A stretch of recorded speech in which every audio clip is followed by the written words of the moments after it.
Aujourd'hui, on va parler un petit peu de Noël, comme vous vous en doutez. Je vais essayer d'abréger le texte que j'avais préparé parce que on a une belle soirée et je pense que le point fort de notre soirée va être les discussions. Donc, je vais faire un préambule et par la suite, on va aller lire un texte dans Luc 2. Quand on pense à Noël, on pense souvent à des souvenirs. Hein? On pense à la famille, à l'unité, l'entraide, une table bien garnie, une atmosphère.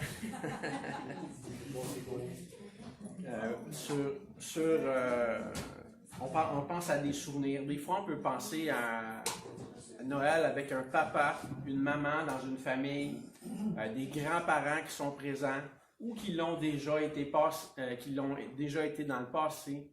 Un grand-papa peut-être qui était en santé par les années précédentes, qui ne l'est plus aujourd'hui, ou peut-être une personne qui nous a quittés, qui est décédée. Donc Noël évoque beaucoup de souvenirs. Et Noël, en fait, est-ce que c'est réellement ça? Est-ce que c'est vraiment juste le temps de partage, le temps en famille, le temps à échanger? Bien, moi, je vais vous suggérer que non. Et si on se fie à ce que la Bible enseigne, Noël, c'est premièrement une personne. C'est premièrement Jésus. D'accord? Moi, je suis rendu à mon 51e Noël. J'ai vu différents Noëls dans ma vie. Et j'ai pu constater que beaucoup de personnes oublient le sens de Noël. Beaucoup de gens sont tellement centrés sur leur quotidien que quand on veut leur parler de la réelle histoire de Noël, souvent il y a des gens qui vont contester, qui vont dire on ne parle pas de religion. On ne parle pas de religion. On ne veut pas parler de ce Jésus-là. Moi, ça ne me rejoint pas. Donc, c'est un peu dommage. Aujourd'hui, on va parler d'un homme qui s'appelle Siméon. Siméon, selon ce qu'on va voir dans la Bible, c'est un homme âgé. C'est un homme qui est dans les derniers milles de sa vie. Si on parlait d'une partie de baseball, là, on dirait qu'il est probablement à son dernier match, à sa dernière manche, peut-être même à son dernier lancer. Donc, Siméon est vraiment, disons, à l'apogée de sa vie. Et Siméon va faire quelque chose qui va nous sembler banal, mais qui ne l'est vraiment pas du tout. C'est vraiment quelque chose qui sort de l'ordinaire. Et on va aller voir ça dans le texte biblique. On va aller lire, je vais vous demander de tourner dans Luc 2.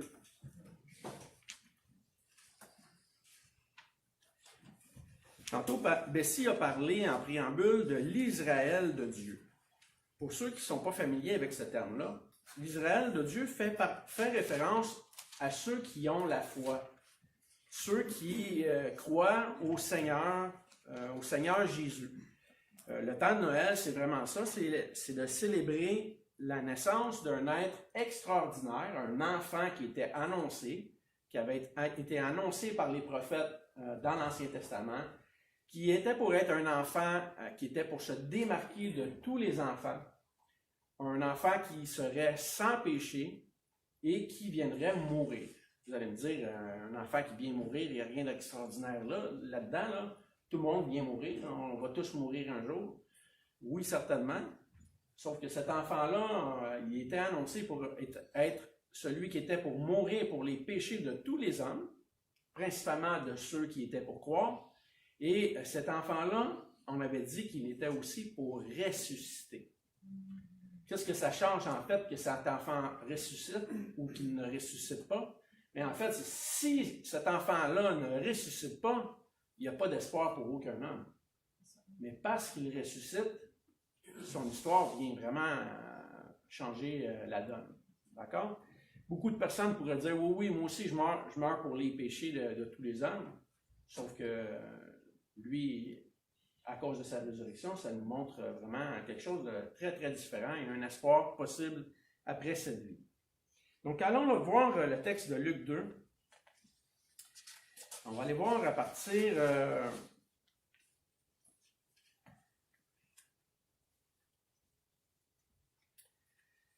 À partir du verset 1. On va voir un petit peu le contexte. Le texte nous dit ceci.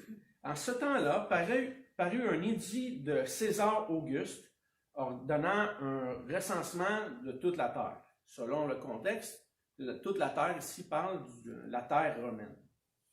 Tous allaient se faire inscrire, chacun dans sa ville. Joseph aussi monta de la Galilée, de la ville de Nazareth, pour se rendre en Judée. Le trajet, c'est environ 90 km à pied ou à dos d'âne. Donc, c'est assez éreintant. Il est allé dans la ville de David, sa ville natale, appelée Bethléem, parce qu'il était de la maison et de la famille de David, afin de se faire inscrire avec Marie, sa fiancée, qui était enceinte. L'homme qu'on va voir tantôt, Siméon, lui aussi dans la même époque, dut aussi aller se faire enregistrer, aller pour le recensement. Et je vous ai parlé que c'était un homme mourant. Donc, c'était un grand effort pour lui. On continue. Au verset 6.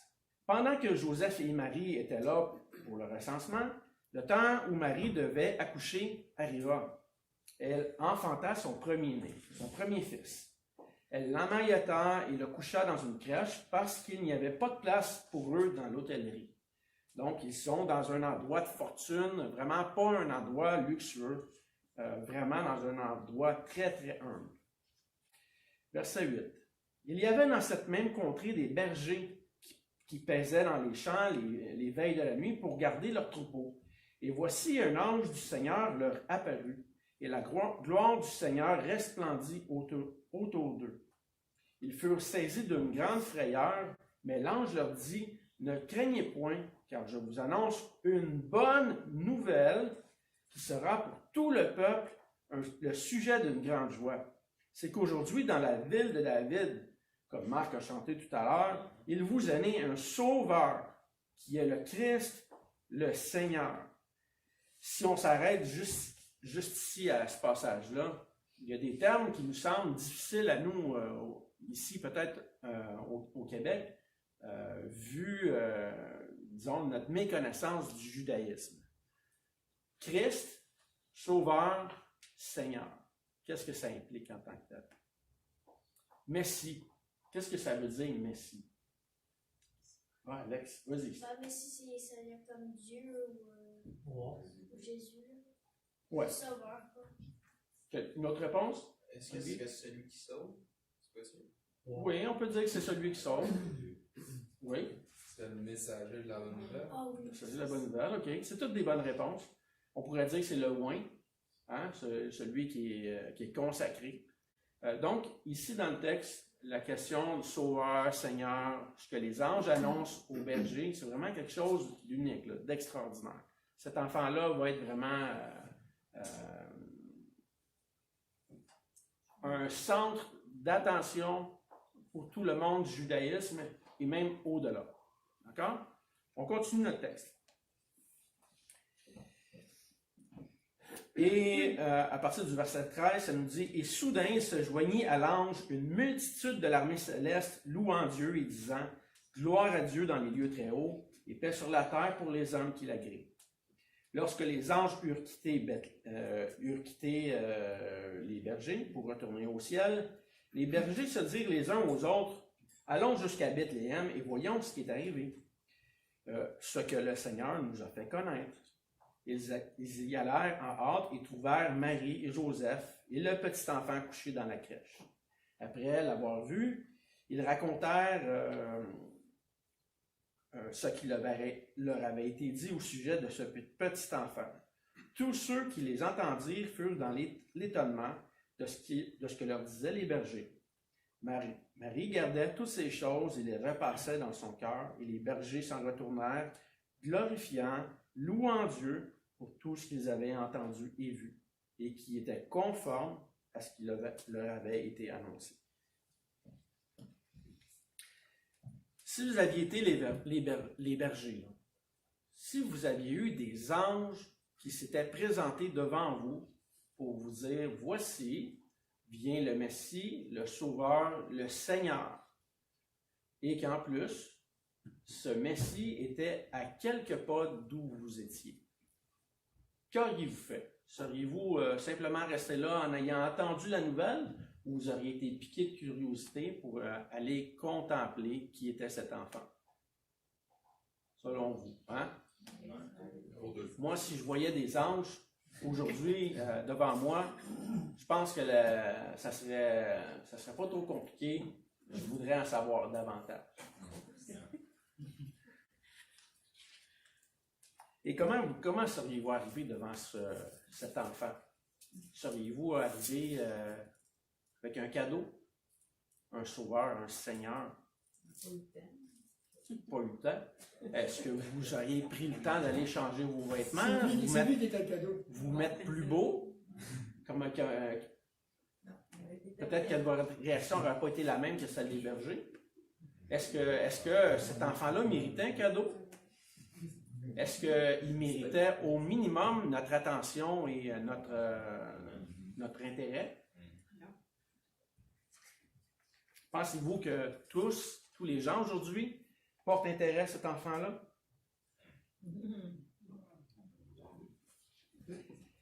Est-ce qu'il y avait de réelles raisons d'espérer en ce fils qui avait été annoncé? Daniel avait déjà annoncé à propos, entre autres, du royaume des Romains qui était pour être en place et même d'un temps où le Sauveur était pour venir. Ce qu'on va voir avec notre personnage, Siméon, dont je vous ai parlé tantôt. Que veut dire le nom de Siméon? C'est un nom juif, évidemment. Ça veut dire entendre. La première mention qu'on trouve de Siméon dans la Bible, c'est dans Genèse 29, 33. Le verbe utilisé veut dire shama en hébreu. C'est vraiment entendre. C'est vraiment ce que veut dire son nom. Entendre, ça peut être quelque chose qui ne demande aucun effort. Si vous entendez un son, vous entendez. Mais entendre, c'est peut-être aussi porter attention à quelque chose, hein, manifester un intérêt. Toujours dans notre texte de Luc 10, au verset 21, le texte nous dit ceci. Le 8e jour, et souvenez-vous, je vous ai dit tantôt que Siméon avait lui aussi dû aller se faire recenser. Le 8e jour auquel l'enfant devait être circoncis était arrivé et on lui donna le nom de Jésus. Pourquoi la circoncision? Bien, Dieu avait déjà commandé dans l'Ancienne Alliance que les enfants morts, premiers-nés, devaient se faire circoncire. Et la circoncision devait être celle qui reflétait l'état du cœur. Le cœur qui devait être circoncis, ou le cœur qui devait croire. Okay? Donc, cet enfant-là doit impérativement se faire circoncire, mais le but, ce n'est pas simplement une circoncision physique. Le but, c'est vraiment que le cœur soit éventuellement touché. Donc, le 8e jour auquel l'enfant devait être circoncis était arrivé et on lui donna le nom de Jésus. Nom qu'avait indiqué l'ange avant qu'il fût conçu dans le sein de sa mère. Et quand les jours de leur purification furent accomplis selon la loi de Moïse, Joseph et Marie le portèrent à Jérusalem pour le présenter au Seigneur, suivant ce qui était écrit dans la loi du Seigneur. Tout mâle premier-né sera consacré au Seigneur et pour offrir en sacrifice 2 tourterelles et 2 jeunes pigeons, comme cela est prescrit dans la loi. Et voici, il y avait à Jérusalem un homme appelé Siméon. Cet homme était juste et pieux. Il attendait la consolation d'Israël et l'Esprit Saint était sur lui. Pour que l'Esprit Saint soit sur Siméon, il fallait que Siméon soit obéissant au Seigneur et qu'il soit aussi avisé, qu'il sache ce que Dieu avait déjà annoncé par rapport à cet enfant-là. Sinon, il ne se serait pas présenté. Verset 26. Il avait été divinement averti par le Saint-Esprit qu'il ne mourrait point avant d'avoir vu le Christ du Seigneur. Il vint au temple, poussé par l'Esprit, et comme les parents apportaient le petit enfant Jésus pour accomplir à son égard ce qu'ordonnait la loi, il le reçut dans ses bras, bénit Dieu et dit, Maintenant, Seigneur, tu laisses ton serviteur s'en aller en paix, selon ta parole, car mes yeux ont vu ton salut, salut que tu as préparé devant tous les peuples, lumière pour éclairer les nations, et gloire d'Israël, ton peuple. Son père et sa mère étaient dans l'admiration des choses qu'on disait de lui, qu'on disait de cet enfant. Donc, la déclaration de Siméon ici est spectaculaire. C'est pas banal. Siméon a attendu toute sa vie. Il a cherché avec instance la volonté de Dieu. Il reconnaissait qu'il était un pécheur et que cet enfant-là était son sauveur. Imaginez-vous, là, un homme pieux, le texte nous dit, un homme pieux qui cherche la vérité durant toute son existence et qui soupire après la venue de cet enfant-là juste avant de décéder. C'est pas quelque chose de commun. Je connais très peu de personnes qui ont agi dans leur vie comme Siméon, à chercher qui était leur sauveur.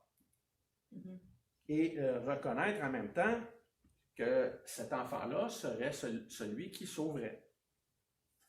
Siméon bénit la famille et il affirme aussi dans la suite du texte que cet enfant-là va être un sujet de division pour ceux qui refuseraient de croire en lui et en même temps un sujet de relèvement pour le bonheur de ceux qui cherchent la vérité.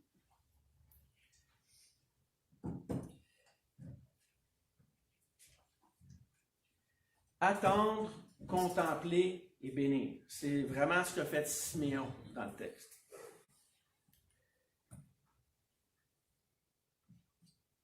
Siméon a repassé les faits les plus et les moins importants dans sa mémoire, tout ce qu'il a vécu, même les moments les plus lointains, jusqu'au point où il ne faisait aucun doute que cet enfant non seulement était son sauveur personnel, mais l'homme à qui ferait face toute l'humanité pour un jugement. Soit Siméon était sauvé par ce Jésus, ce petit enfant, soit il était condamné sans lui. Toute sa vie, Siméon s'est assuré de ne pas se tromper. Il attendait cette bonne nouvelle, ce roi humble, il en avait désespérément besoin. Toute sa vie en dépendait. Si Jésus était réellement le Sauveur, Jésus était le seul capable de le racheter de ses péchés, de lui pardonner, de lui procurer une paix réelle. On peut se dire, ah oui, ça c'est Siméon. Mais qu'est-ce qui en est pour nous? Siméon affirme que cet enfant-là n'est non seulement son sauveur, mais qu'il est aussi le sauveur de toute l'humanité. Votre sauveur à vous, et mon sauveur à moi aussi en même temps. Comment on se positionne par rapport à cet enfant-là? Si on ne reconnaît pas qu'on est pécheur, il est impossible que cet enfant-là soit notre sauveur. Il est impossible qu'il soit notre Seigneur, notre Dieu. Si on ne reconnaît pas nos péchés, si on ne reconnaît pas nos fautes, de quoi pouvons-nous être pardonnés? Mes yeux ont vu ton salut, salut que tu as préparé devant tous les peuples. C'est ce qu'affirme Siméon. Est-ce qu'il s'est trompé? Est-ce qu'il a réellement vu qui était Jésus, qui était cet enfant nouveau-né? Est-ce qu'il a réellement reconnu toute la valeur de ce que les anges venaient de lui attester? Tout ce que les prophètes avaient déjà annoncé. Comme un cadeau, Siméon ne reçoit pas seulement Jésus comme étant le roi des Juifs, mais comme étant le sauveur possible de toute la terre. Des Russes, des Roumains, des Grecs, des Ukrainiens, des Arabes, des Syriens, des hommes de toutes les nations, même de toutes les nations actuelles sur la terre, non seulement les peuples en son temps, tous les hommes depuis le début de l'humanité. Noël, on peut se dire, oui, c'est une tradition moderne. Plusieurs vont agrémenter Noël de choses facultatives qui dénaturent qu'est-ce qui est réellement Noël. Les gens vont parler de lutin, d'un Mère Noël, d'un monsieur qui a une grosse bédaine qui descend dans toutes les cheminées du monde pour manger des biscuits. Et ça pourrait continuer, là. On dénature réellement la réelle histoire de Noël.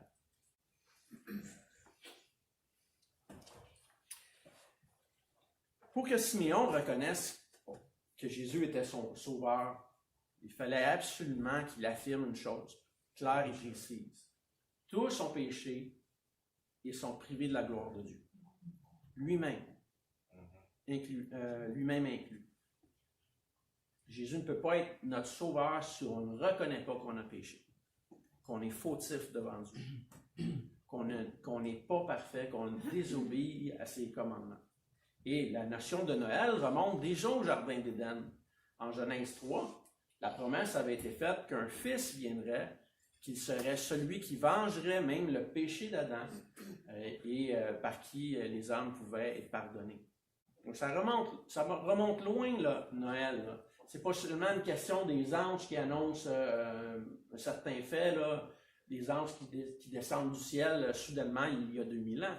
Noël remonte beaucoup plus longtemps avant ça. Ça a même touché le peuple en Égypte, le peuple juif qui était en esclavage. Si vous vous souvenez, avec le repas de la Pâque, déjà on annonçait le Fils qui était pour venir. La deuxième chose que devait aussi annoncer Siméon, en affirmant que Jésus était le Sauveur, c'est que Dieu a tant aimé le monde qu'il a donné son Fils unique, afin que quiconque croit en lui ne périsse pas, mais qu'il ait la vie éternelle. Ce passage-là que je viens de vous citer se retrouve dans Jean 3. C'est après même ce qu'a vécu Siméon. Mais ça ne change pas le fait que c'est ce que Dieu a fait en envoyant cet enfant-là. Jésus, c'est l'espoir, la délivrance, le rappel de promesses faites aux premiers hommes, une communion avec Dieu lui-même venu pour libérer. Aujourd'hui, on va dire on est en 2022. Là. C'est un jour nouveau, une nouvelle époque. C'est pas comme avant. On est dans un monde moderne. Mais je ne sais pas pour vous, là, mais moi je sais que je suis pécheur. Puis c'est pas parce qu'on est en 2022 que ça peut changer. Je ne connais même personne sur terre qui n'est pas un pécheur. Personne. Je n'en ai jamais connu. Le meilleur des hommes que j'ai connus sur terre était un grand pécheur. Donc on a tous besoin du rappel que Jésus est notre seul sauveur possible. Jésus a été envoyé pour les affligés, les humbles, les misérables, les opprimés, les désespérés. Vous vous dites peut-être, oui, mais ça c'est pas moi, là, moi je suis pas comme ça. Mais si vous ne vous reconnaissez pas comme ça, c'est pas possible que vous soyez sauvés. Donc on doit reconnaître notre état fautif devant Dieu, reconnaître qu'on a besoin de ce sauveur-là pour être pardonné et réconcilié. Noël, c'est une excellente nouvelle, une belle nouvelle disponible pour tous les hommes. Mais cette bonne nouvelle-là implique aussi une décision. Martin Luther King a dit un jour, « Nous devons apprendre à vivre ensemble comme des frères. Sinon, nous allons tous mourir comme des idiots. » Non, mais c'est vrai, pensez-y. Là. Si on n'essaye pas ensemble de vivre comme des frères, notre vie va être vraiment misérable. Mais si on n'apprend pas non plus à reconnaître que Jésus est notre sauveur, on va vivre encore comme des idiots, puis on va juste mourir dans le malheur. On a vraiment besoin de ce sauveur-là. Vraiment besoin de ce sauveur. Noël, c'est l'action de Dieu qui envoie Jésus, puis c'est une preuve de son amour véritable.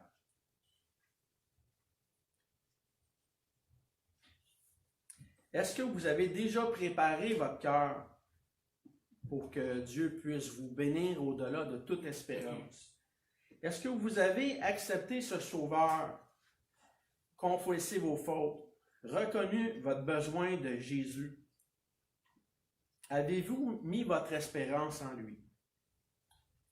Idéalement, il ne faudrait pas attendre une journée de plus pour le faire. On ne sait pas de quoi demain est fait. La Bible nous dit que c'est aujourd'hui le jour du salut. Malheureusement, on connaît tellement peu de la Bible dans notre monde moderne que souvent, ça nous semble beaucoup d'histoires disparates et des histoires difficiles à concilier. Mais comme Siméon, on doit chercher la vérité, on doit chercher les faits et on doit chercher à savoir quelle est la solution pour notre propre péché. Donc, ce que Dieu donne comme solution à toute l'humanité, c'est ce Sauveur-là, ce Sauveur, ce Seigneur, le Jésus qu'on voit dans la crèche et qui va venir éventuellement dans l'histoire mourir pour les péchés. La bonne nouvelle, c'est que tous peuvent être pardonnés. Donc, les anges ont dit que c'était le sujet d'une grande joie. C'est réellement le sujet d'une grande joie. Une grande joie qui peut être la vôtre et qui doit être la vôtre. C'est notre seul espoir. Si les anges se réjouissent, eux qui en fait en ont pas besoin pour être pardonnés, étant parfaits, on devrait prendre vraiment au sérieux ce qu'ils annoncent, même à ces bergers-là, et reconnaître que Jésus est vraiment le sujet d'une grande joie. Marc a chanté un petit peu plus tôt, « Admirable conseiller, Dieu puissant, Père éternel ». D'autres passages vont parler de prince de la paix. Je vous encourage à chercher la paix dans ce Jésus-là. Reconnaître que vous êtes pécheur et que vous avez vraiment besoin de ce Sauveur-là. Moi, le jour où j'ai confessé ça, ça a complètement changé ma vie. Ça a changé ma façon de vivre, ma façon de voir les choses. Ça a changé mes actions, mes paroles. Donc, le Seigneur veut vraiment quelque chose de nouveau pour nous, quelque chose de bénissant qui nous mène à l'éternité. Mets ton espoir au bon endroit. Ce serait le conseil de Siméon, l'homme qui a entendu et qui a attendu. D'accord? Que Dieu vous bénisse. Je vous souhaite à tous un bon souper. Si vous avez des questions sur ce qu'on a vu là, rapidement, j'ai abrégé mon message, mais si vous avez des questions, ça va me faire plaisir d'en discuter avec vous. Et répandez le mot. Hein? Jésus, c'est vraiment un sujet de joie pour tous les hommes. Et le sujet principal qui devrait fonder notre foi. D'accord?